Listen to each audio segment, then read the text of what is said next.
Ladies and gentlemen, thank you so much for coming to this exciting presentation. As we know, I hope it's exciting. We will find out soon. As we all know, Dr. John Hart is world-famous expert on US politics and US elections in particular.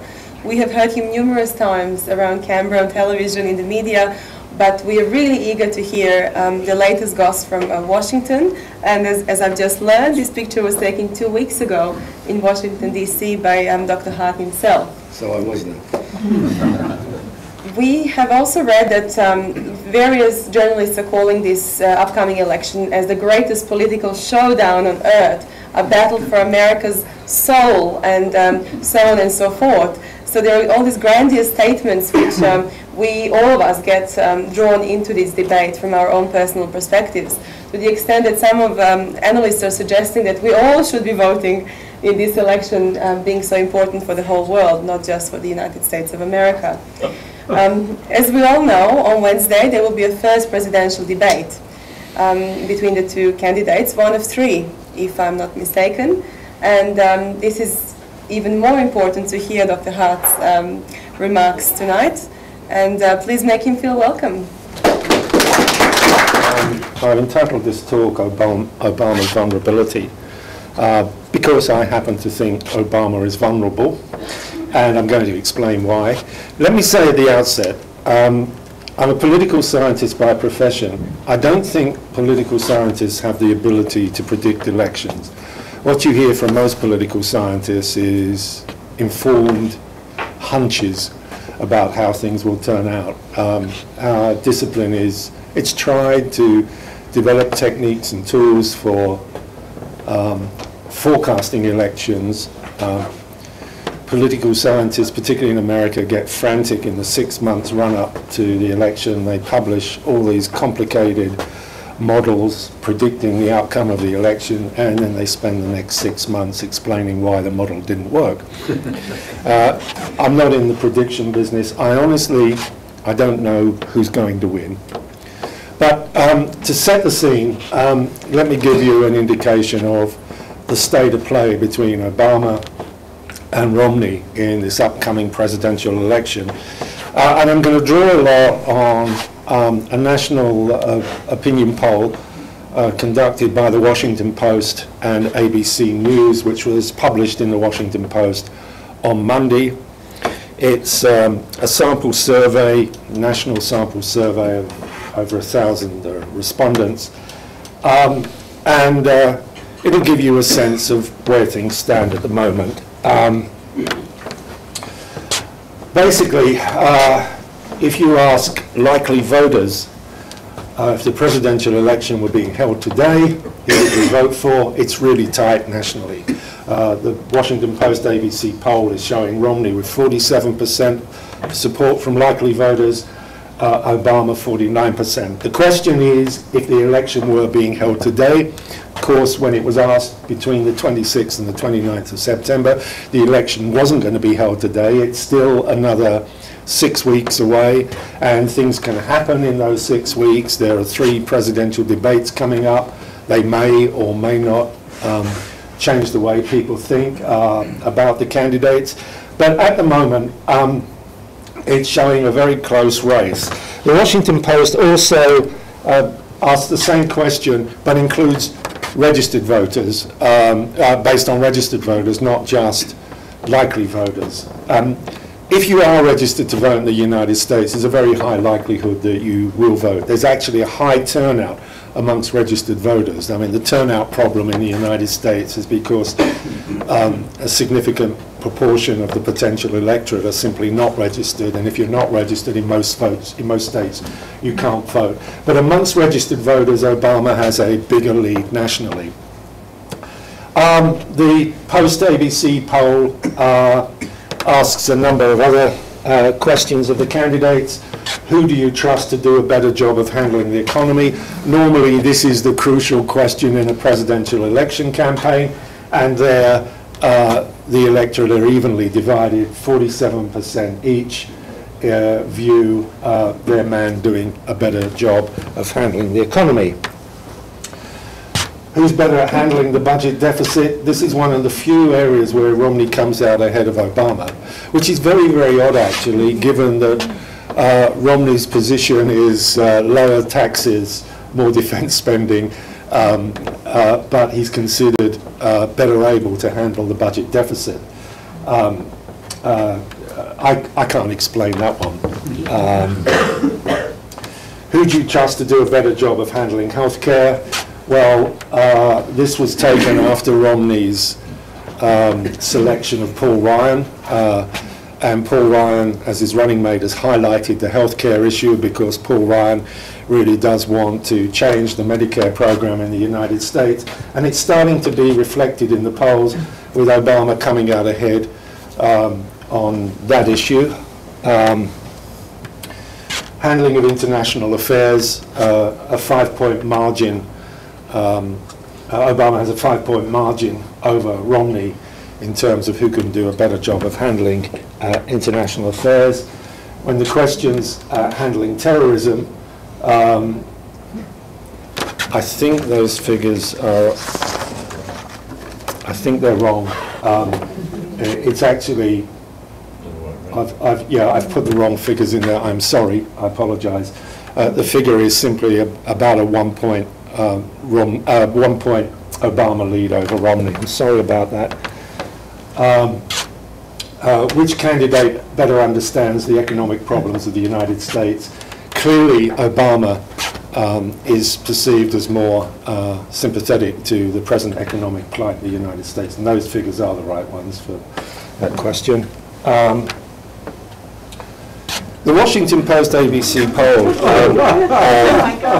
has been given in the last few years to asking questions about the likability of candidates, and this seems strange because you often think that likability really doesn't come into it, and if candidates had to be likable to win elective office and presidency, I mean, Nixon would never have been elected. I think probably Abraham Lincoln would never have been elected. But insofar as the Post ABC News poll seems to think that likability is a factor in the election, Obama comes out way on top there. So what that gives you is a flavour of national public opinion about the election as it was last week.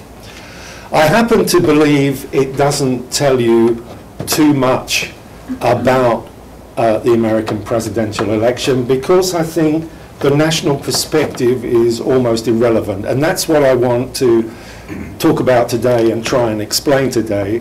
Basically, what I want to get across is a way of looking at the race between Romney and Obama to put it into some perspective, to give you some idea of why I think Obama as an incumbent president is vulnerable. I also think Romney's vulnerable, but we'll get onto that later. Okay, so my starting point is this. I want to go back to the election in 2004 and compare it to the election in 2008. Now, in 2004, the incumbent president was George W. Bush. He was up against John Kerry, the Democratic nominee. Bush won the election. And he, in terms of electoral votes, the win was quite comfortable. Now, the reason why I want to focus on electoral votes, for those of you not familiar with the American political system, it is the electoral votes that get candidates elected, not the popular votes. Basically, all the popular vote does is signify which candidates' electors are going to be chosen in each particular state, and then all the state's electoral vote goes to that candidate. Each state has a number of electoral votes. The formula is a simple one. The state's electoral vote is based on its representation in Congress. Every state has 2 members of the Senate. The membership of the House of Representatives varies according to population, so the electoral vote in each state varies. But the key thing is, in order to win the election, it's not a question of winning the popular vote, it's a question of winning the electoral vote and winning 270 or more electoral votes. There are 538 in total. 270 is the minimum majority that you need to win. In 2004, George Bush had 286 electoral votes. John Kerry had 251. Kerry's electoral vote total was 19 fewer electoral votes than were needed to win. In 2008, Bush couldn't run for re-election. He was term limited. The Republican candidate, as you know, John McCain, Democrat candidate Barack Obama. Barack Obama won the election with 365 electoral votes, so a considerable improvement over Kerry. In fact, Obama had 95 excess electoral votes, more than was actually needed to win, 270 being the magic number. Now, the reason I want to look back at these two elections is because my fundamental argument is that Obama's base in the Electoral College is a lot weaker than we generally think. I'm sure all of you remember the 2008 election and the euphoria that went with Obama's victory. Well, it was a terrific victory by any measure. People were clearly fired up. Lots of people voted who'd never voted before.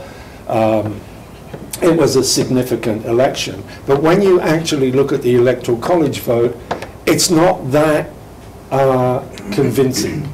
And I don't think it provides a terrific base for Obama in 2012.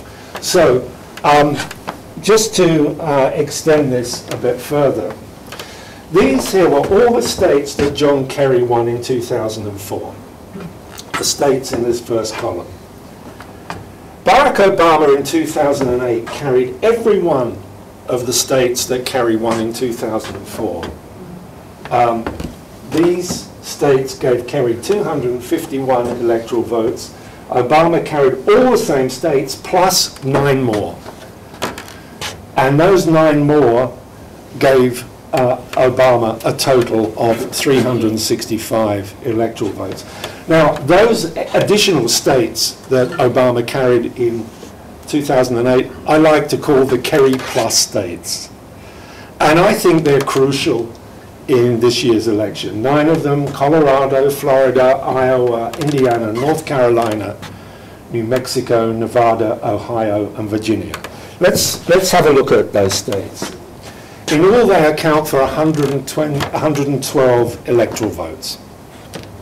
And one of them, Florida, really considered quite a big state and quite a big haul of electoral votes for the candidate who wins that state. Obama's margin, remember, was 95 electoral votes, 95 in excess of the 270 he had to win. Now, the electoral vote in 2012 has changed a little. That is because every 10 years the United States has a population census. A consequence of the population census is that seats in the United States House of Representatives are reapportioned to take account of population changes over the decade.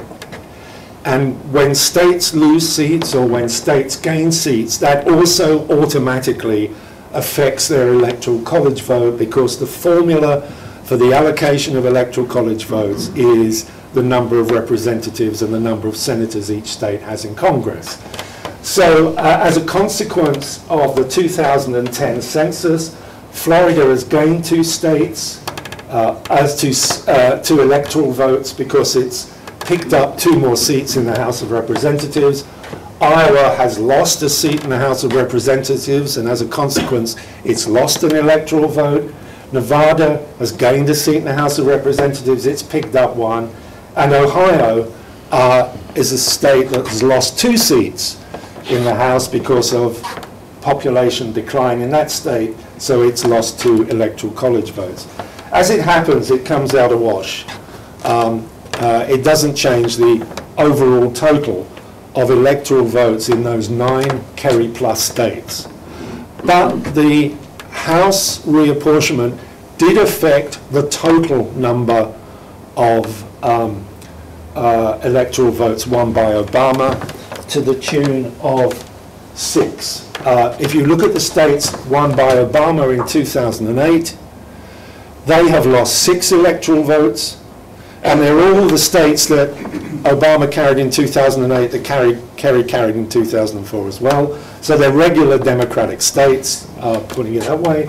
And in the states won by McCain in 2008, they've picked up 6 votes. So if you applied that to the 2000 electoral vote, Obama is 6 votes down on 2008 already, just because of the 6 electoral votes down, just because of the electoral college redistribution consequent on the House reapportionment, and McCain is 6 votes better off. Now, what I've also done here, and this really gets to the core of what I want to say about Obama's vulnerability, I've looked at the 9 Kerry plus states. The first column shows their present number of electoral votes.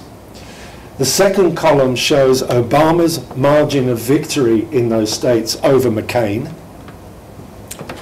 And the third column shows Obama's share of the two-party vote in those states over McCain.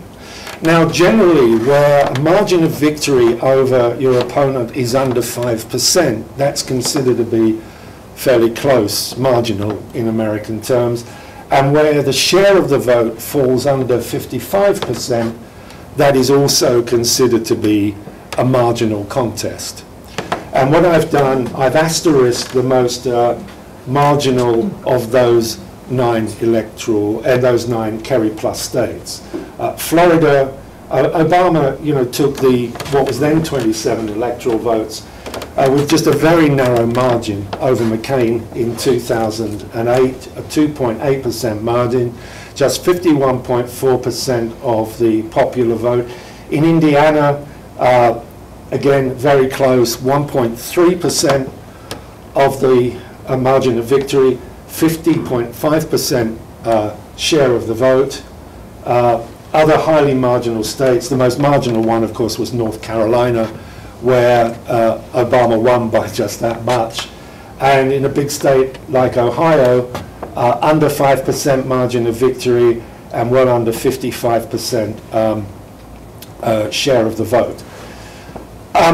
Because they're marginal, they're potentially vulnerable for Obama. He's got to carry those Kerry plus states in 2012 in order to be elected.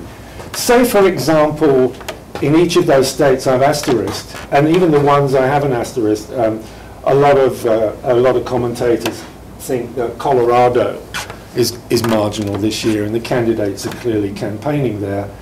I haven't asterisked Nevada, but some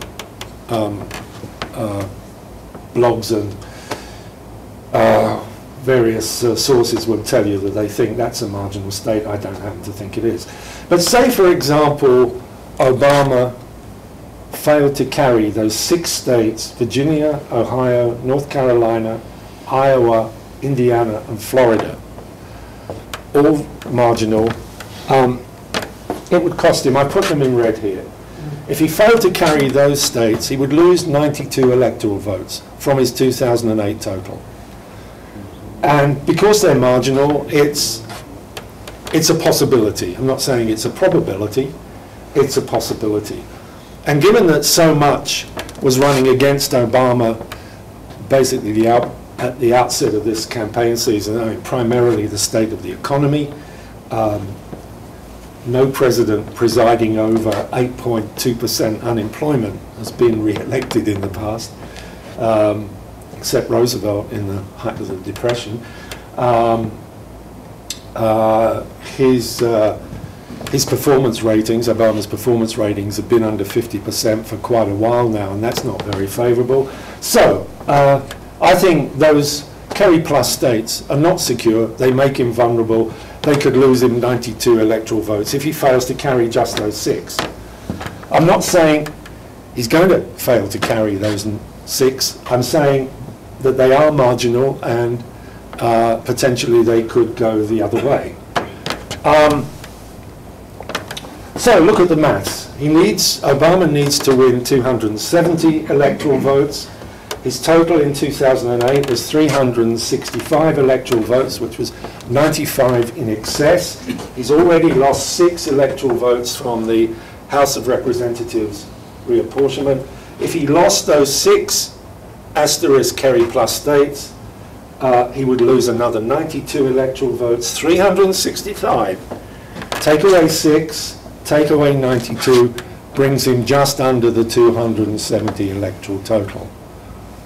Romney wins. Now, not many people look at American elections in terms of the electoral vote.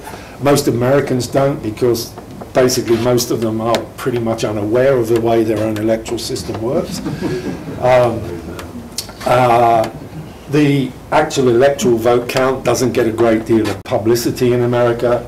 Most Americans think that when they switch on the television on the night of polling day on November the 6th this year, and the television channels call the election, that is the result. It's not the result.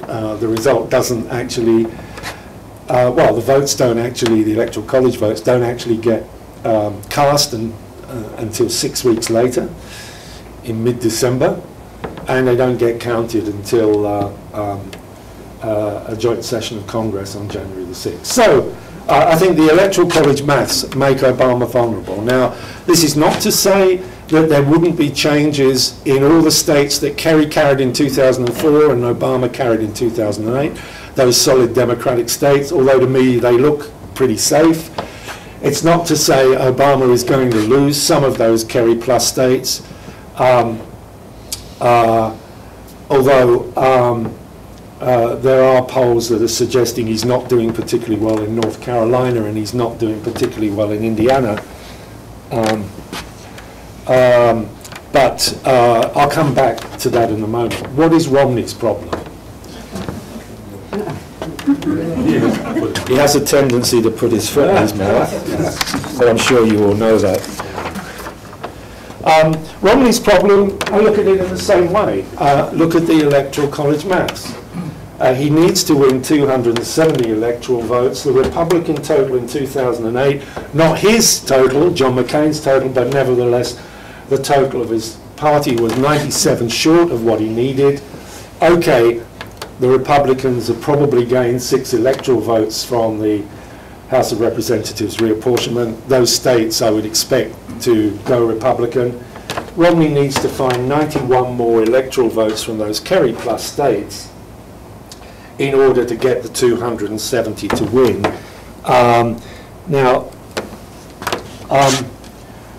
One of the questions that the Washington Post focused on was who would voters vote for in what they determined to be the swing states. And almost all of them coincide with the Kerry plus states. And surprisingly, this is a much more significant figure, I think, than the national division between Obama and Romney. Surprisingly, Obama has a much greater lead in those marginal Kerry plus states over Romney than he has across the nation as a whole. And that's very positive for Obama. The point about this year's American election is it's not going to be a national election.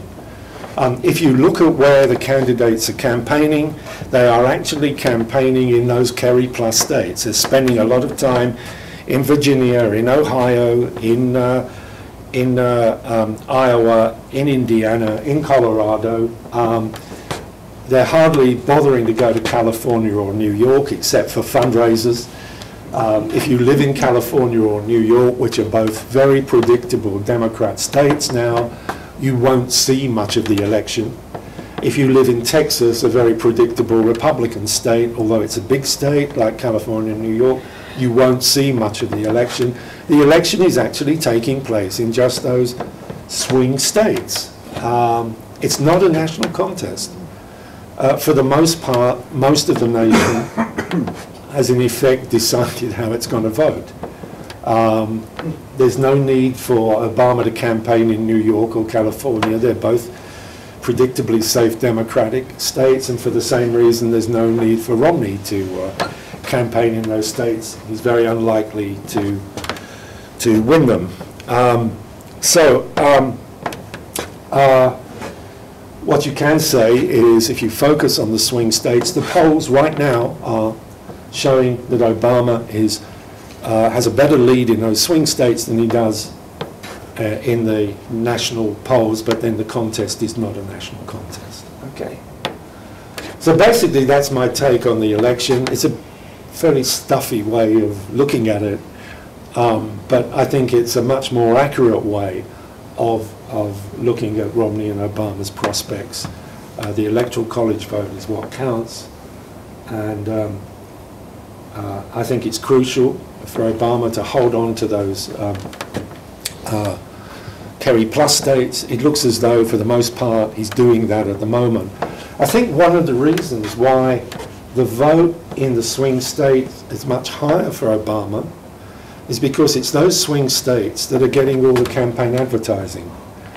People who live in those Kerry plus states are seeing much, much more of the election. They're being inundated with advertising. And my guess is that the poll figures are reflecting that. And that's really worrying for Romney. I happen to think that Romney didn't help himself when he chose Paul Ryan as his running mate just prior to the Republican convention, for the simple reason that I think the major need for Romney was to ensure that he could win the state of Florida. There was a ready-made vice presidential candidate who could have, I think, won the state of Florida for him, and that's Senator Marco Rubio, the Tea Party Republican senator who was elected to Congress in 2010, young, charismatic, reasonably intelligent, and a very attractive candidate. Had he picked Rubio, I think there's a fair chance that Romney would have carried Florida. To me, that's important because I think Florida is going to be the key to election. Once you find out he's won Florida, you've probably got the winner of the contest. Not only did he not pick Rubio, he picked a man who had a reputation for budget cutting, for attacking two major programs, Social Security and Medicare, which has a particular appeal in Florida because the age profile of the Florida electorate is quite high. Over the last 3 decades, there's been quite a significant demographic shift of the population from the north to the south, and it's largely retirees, totally conditioned on air conditioning. I mean, if you figure the south is not an attractive place to live in the summer because of the heat, the humidity, it's unbearable. In the late 1950s, air conditioning became commercialized. That made the south habitable in the summer. The south is always habitable in the winter, it's really nice. The north is pretty awful in the winter, and it's no, it followed that, the population shift from the north to the south starting in the 1960s was in part explicable by air conditioning. Florida particularly is a state with a very high number of retirees. Romney's running mate, Paul Ryan, is attacking those programs in order to reduce the budget deficit. The only way you can really reduce expenditure, a large chunk of expenditure on the domestic side, is actually changing Medicare and Social Security so they're no longer entitlements. What Paul Ryan wants to do is to shift Medicare into a kind of a voucher program, whereas instead of over 65-year-olds getting their medical costs covered, they'll get a voucher which will cover some of their medical expenses and they'll have to find the rest from insurance. It's obviously not popular in Florida. It's already beginning to, the polls are beginning to reflect that. I think it was a dumb move by Romney. And it's not surprising that Ryan has been muzzled since the first week of his selection as vice presidential candidate. So I think Romney's task is difficult, and at the moment I think things are looking good for Obama, but that's not a prediction. That's just how things are today. What I also want to say is that there's also another election going on, and we tend to forget about that, but there's an election for the United States Congress. Now, at the present time, the Republicans have a majority in the House of Representatives. They have 240 seats. The Democrats have 190. There are 5 vacant seats at the moment that won't be filled before the election in November. On the Senate side, the Democrats, in effect, have 53 seats. They have 51 of their own. The 2 independents caucus with the Democrats and generally vote with the Democrats. So it's really 53 to 47. The expectation is that the Republicans will hold the House of Representatives. It's not easy to see how 50 seats would change hands at this election.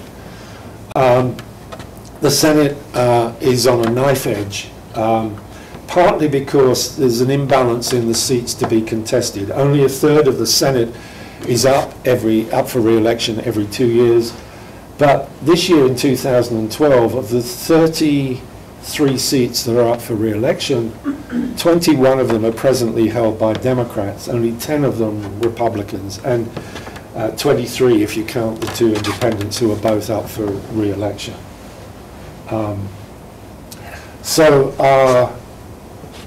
That's a very, very close race. And what it means is that if Romney won the presidential election, given that the Republicans are more likely to retain control of the House of Representatives, if Romney won the presidential election and the Senate went Republican, they only need 4 seats to switch to give the Republicans the control of the Senate. You will then get unified government under the Republican Party, under a party that's very much influenced by the most important development over the last 3 years in American politics, the Tea Party. I've no doubt that the Tea Party has pushed the Republican Party to the right. It's been the cause of a lot of Obama's frustration in Congress. It is a very real prospect that you could have this unified government under the Republican Party after November the 6th. So I think that's all I want to say in terms of facts and figures. Just let me say one thing about foreign policy, because I know that interests you all. I mean, generally the view is that American foreign policy doesn't change a great deal when the White House changes control. The American foreign policy interests are fairly fixed and broadly understood. And my guess is that even if Romney won the election this year, there's not likely to be a substantial change. Although what I would have to say is that Romney's rhetoric on foreign policy so far has been a little bit wild. In 2 areas, his commitments to Israel and some of the things he's criticizing Obama for about Obama's what he considers to be poor performance in handling the Middle East dispute. One must be concerned a little bit about what a President Romney would do over Iran. And the other, which I think will affect Australia, is Romney's attitude to China. Now, I do think that a lot of the concerns that Romney has about the behavior of China are concerns that are shared by the Democrats and shared by Obama. What Romney is doing is voicing these concerns and making the kind of statements about retaliatory action against China on a number of fronts that I don't think are particularly helpful. I mean, I don't think you help America-China relations by making China an issue in American election campaigns, particularly given the nature of American election campaigns. I mean, the statement that Romney has made on a number of times that as soon as he becomes president, he will order the Department of the Treasury to declare China officially a currency manipulator and to take consequent action to punish China for that, I think is not the right way of handling a very delicate issue. And I mean, if Romney does actually stick to his fairly hard line about China, if he becomes president, and if the Congress goes Republican, then, you know, that could be an area where I think the rest of the world need to worry. One of the interesting, but I mean, candidates have made strong statements about China in the past and backed off them when they become president. You only got to look at candidate Clinton's statements on human rights and how that kind of got forgotten about very quickly after he moved into the White House. One of the very interesting things that will happen in terms of foreign relations this year is actually at the congressional level and the Senate Foreign Relations Committee. Two things are important there. The very well-respected Republican on the Senate Foreign Relations, the ranking Republican, the most senior Republican, was Richard Luger, who has a very high reputation in the field of international relations. Luger was defeated earlier this year in a primary contest by a Tea Party candidate in Indiana. And so he will not be contesting the election in November. He's lost his seat. And that means he'll be out of the Foreign Relations Committee. When you look at the Republican membership of the Foreign Relations Committee, besides Luger, it's a little bit worrying. The next ranking member would be Bob Corker, a fairly new and inexperienced senator from Tennessee.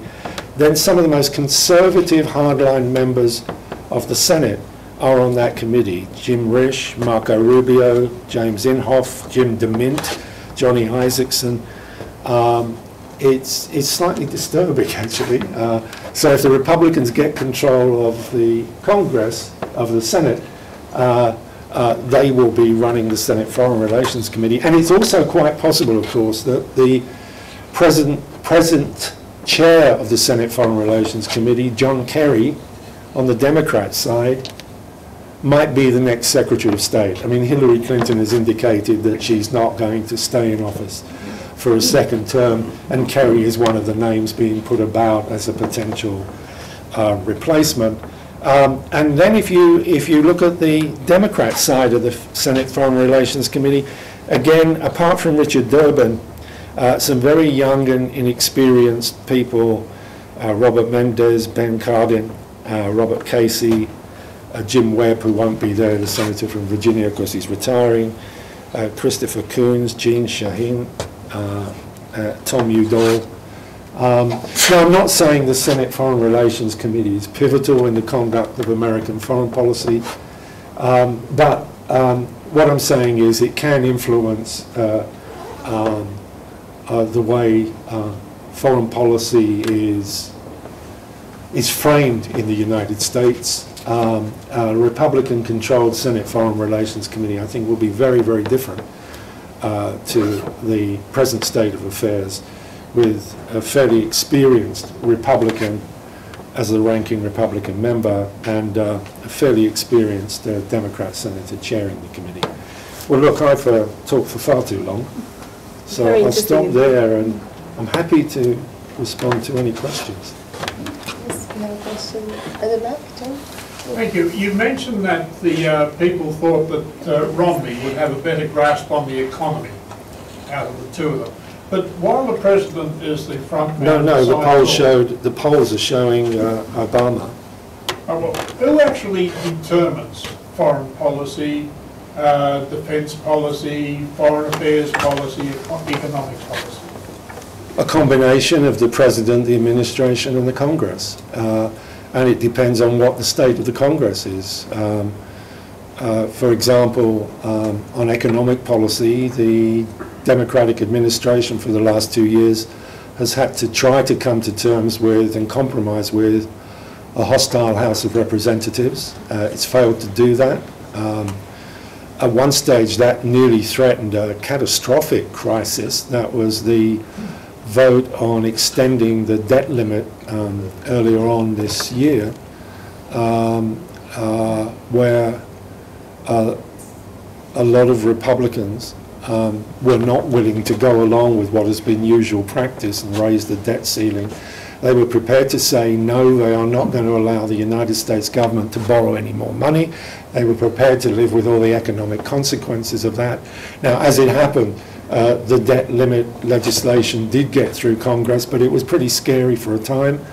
The Republican Party has been a major constraint on Obama in a lot of areas.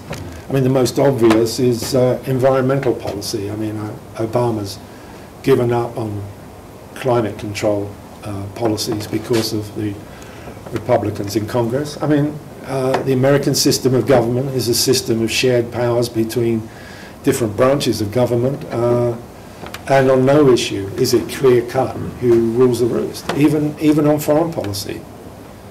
Yeah, to what extent does the religious right impact on popular opinion? I mean, the Mormon issue is one, but the southern states may be more comfortable with something religious candidate they're familiar with. The Mormon issue has died down a bit.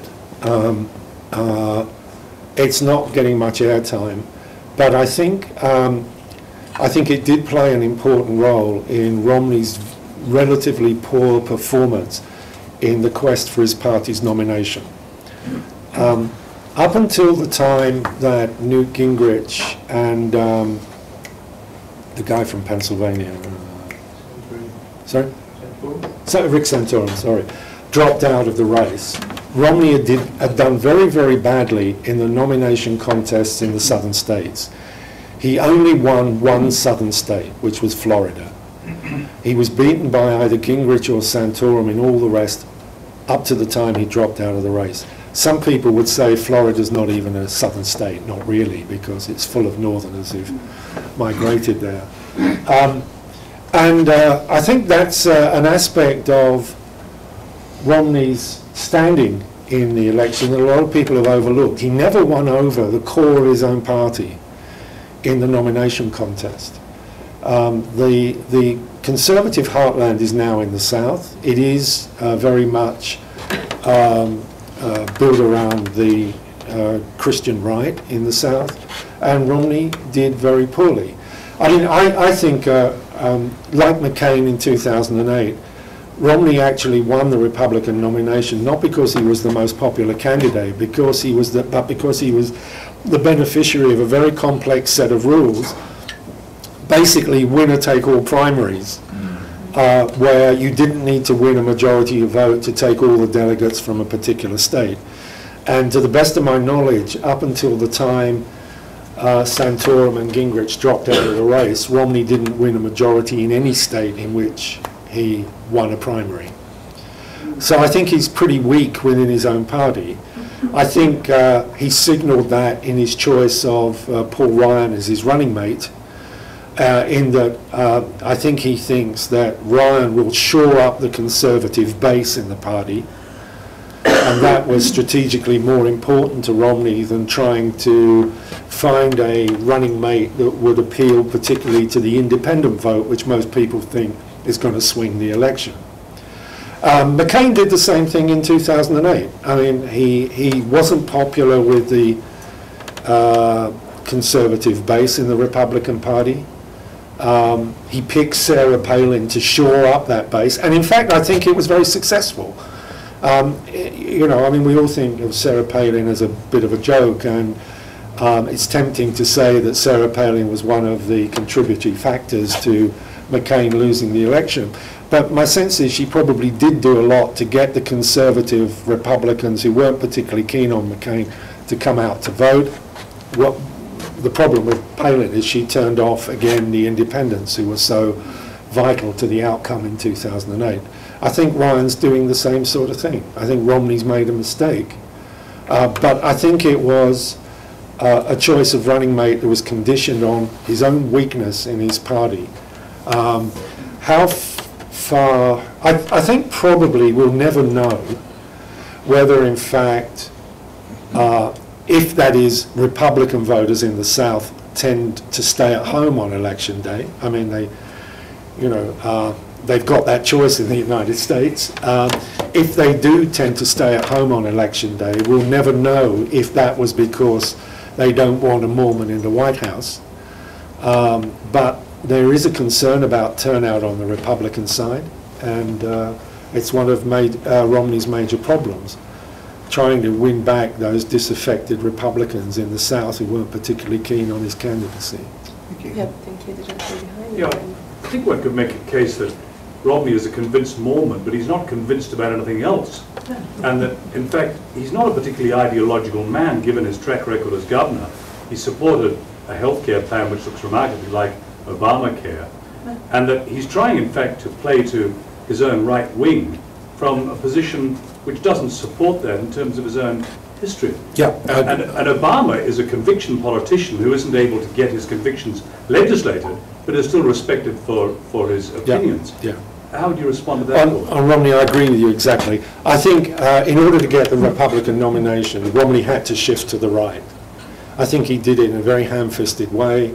I mean, the statements he made attacking Obamacare are absolutely ludicrous, given, you know, what you say. He introduced a very similar program and got it through the Massachusetts legislature. The problem is then that in order to compete in the election proper, in order to compete for that great mass of voters around the centre of American politics, Romney's has to move back. And I think it's an indication of the power of the Tea Party in the Republican Party that the shift was too much for him to move back. You know, and he's trying to do it in kind of a half-hearted way, not succeeding. It seems to me that maybe Romney now thinks that if in fact he puts all his eggs in one basket and appeals to the hardcore conservative right, he can win. I think that's a wrong-headed strategy. You're right on what you say about him not being ideological. I don't even think he's very policy-driven. And in fact, one of the disappointments of Romney's campaign is that he hasn't been addressing policy issues. I thought he would be forced to do that in his convention speech, accepting the nomination, but he didn't. It was a load of blah. You know, I think the expectation is that he will be forced to address policy issues in the upcoming debates, the first of which takes place Wednesday night in America on domestic policy. A lot of people are saying those debates are very important to Romney because it will give him a chance to resurrect a failing campaign. I think it'll also give him a chance to put his foot in his mouth again. I'm just not impressed by his competence on policy issues. My view is, unless we see a very, very different Mitt Romney on Wednesday night, Obama should come out ahead because Obama simply has a better policy grasp. I do think Obama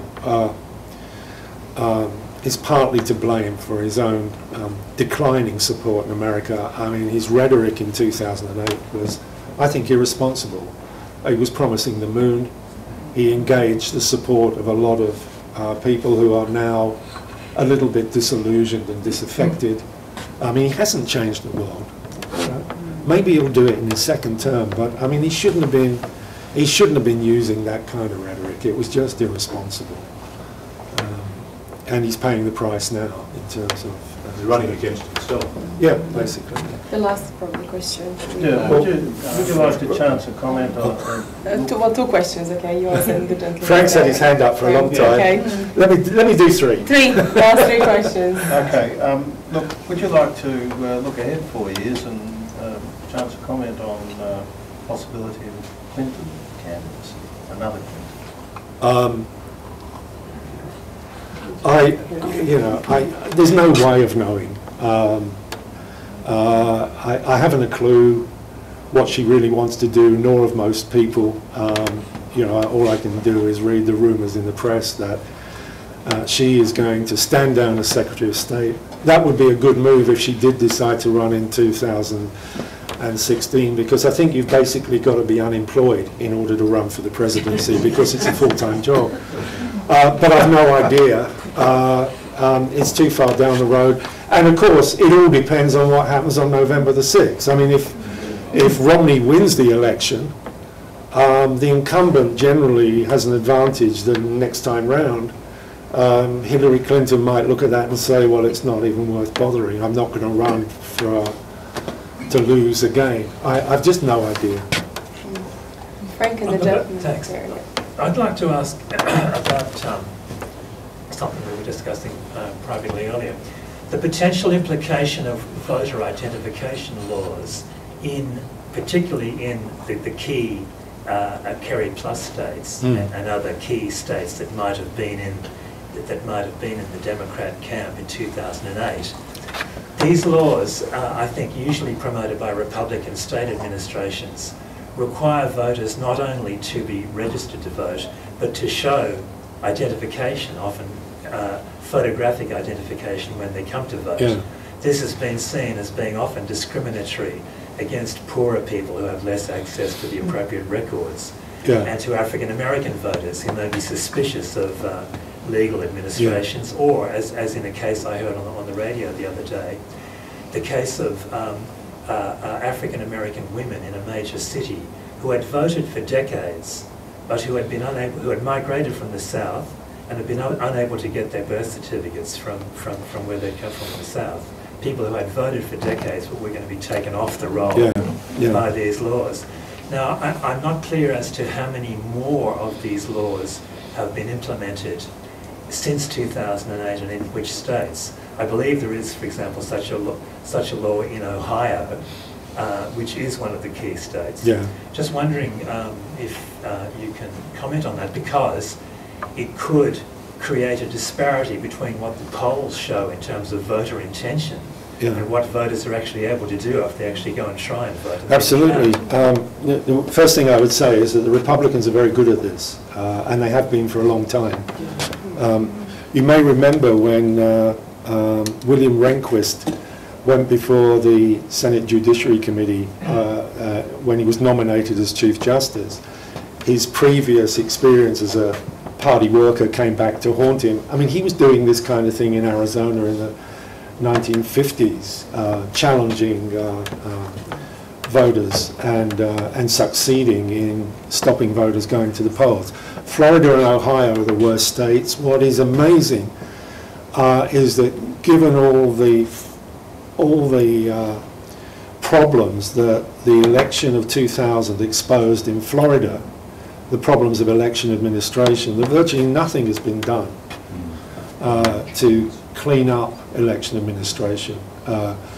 The American Congress passed legislation in 2002, most pathetic title, Help America Vote Act. It's incredible for the world's leading democracy, Help America Vote. But it's had virtually no effect on electoral administration. They're still doing it in Florida. I agree with you, Frank. There are a lot of these isolated cases coming to the fore where people are being prevented from either registering to vote or the voter ID laws that these states are introducing are having a pernicious effect. The Supreme Court has upheld them as far as I recall. It's a sad comment on American democracy. There is no national election commission in the United States. There is no national body with the power to regulate state practices. There's huge limits on the extent to which the federal government can legislate on election issues, because it is, a state prerogative. I think it's something that will go on. I think the unfortunate thing about it is that people who are deprived of the right to vote can challenge, but the challenge often is resolved one way or another too late for them to vote. The one good thing that did come out of the 2002 Help America Vote Act was that states are obliged to provide provisional ballots, so that if you go to vote and you find that you're not on the register or that you're prevented from voting, but you feel that you should be on the register and you should be allowed to vote, you can cast a provisional ballot. But the provisions for handling those provisional ballots vary between states. On the whole, they haven't proved a great success in getting around this problem. I think the problem will go on. The last question? Yep. Thank you for an excellent presentation. I wonder if you feel that what stuck in my mind was that particular chart you put up. Obama 62, Romney I think 29. The likability one, yeah. Yeah, likability, that was it. Now, do you think Romney has the ability on the television debates to, you must know about that, well, do you think he's got the ability to challenge and improve his likability? No, because I think those impressions are already there in the public. Actually, if you look at that Washington Post poll, which was published in the Washington Post on Monday, so you can access it online, they also asked questions, they followed up the likability one. It was a question on who would you prefer to invite home to dinner, Obama or Romney? Obama was much the preferred guest. And an even sillier question was, who would you prefer to babysit your child? Maybe there's something in the hidden depths of American voters that I'm not aware of. But Obama wins out on all votes. But I think the debates will follow the general pattern of political communication. That is, people will respond to the debates the way they're predisposed anyway. Because the race is actually quite close, I mean, the debates can be a factor in independent voters who have not decided how to vote yet. And there are not that many of them, according to the polls. The debates can be a factor in shaping their impression of the candidates, but one factor amongst many. And we just don't know. I mean, the polls can't test that. I think the debates are important if one candidate makes a mistake. That is often devastating, and candidates don't recover from that. I think equally, if Romney doesn't stuff up on Wednesday, he's going to come out the victor, because his performance will be better than expected, and the media will interpret that as a kind of victory in the debate. But should he make a mistake, the kind of thing that Ford, did in 1976 over, the Russians, you don't recover from that. And but I mean, what's happened with the debates is they've now become the election campaign. I mean, nothing much happens between Labour Day and voting day on November the 6th, the official campaign period. That doesn't register at all anymore. It's solely the debates. They're the focal point of the campaign, and so I wouldn't ascribe to the position that the debates don't have any impact on the vote. I suspect they do in a very close race, but we'll never know, except if one candidate stuffs up, and then that becomes catastrophic. I think the most interesting debate will be not the one on Wednesday, but the one the following week, where they're ostensibly supposed to be discussing foreign policy, because I actually think that there's a potential for a clear difference between Romney and Obama there. Whether it will come out in the debate or not, I don't know. And that's the area that I think most Americans have knee-jerk responses to. I mean, most Americans, you know, are not going to have very subtle views on the future of nuclear capacity of Iran. I don't think they're going to have very subtle views on China's currency manipulation, speculation, if you agree with Romney, or, you know, China manipulating the terms of trades in the way that it does, or cheap labour in China. So it'll be interesting to see the impact there. It seems to me that would probably be the more important of the two debates.